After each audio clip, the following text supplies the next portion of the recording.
How to prune Cryptomeria.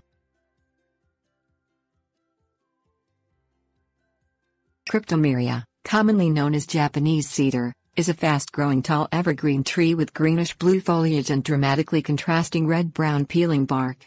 In optimal growing conditions and at maturity, Cryptomeria can reach 60 feet in height. Cryptomerias are commonly used as decorative trees, green privacy screens, hedging and windbreaks. With their elegant symmetrical appearance, they are often used to line streets and alleys and used to create bonsai trees. Cryptomeria is unique in that its branches and trunk, when severely cut back, will regrow a sprout from the cut. They need not be pruned except to control the shape and size, but are very resilient to pruning, so do not be afraid to prune as you desire. Things you will need: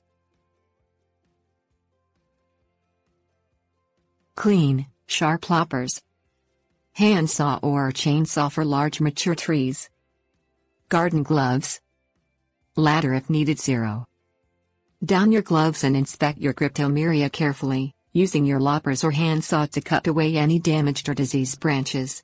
Pull the cut branches from out of the canopy and discard in the trash, bypassing the compost pile so as not to spread any disease.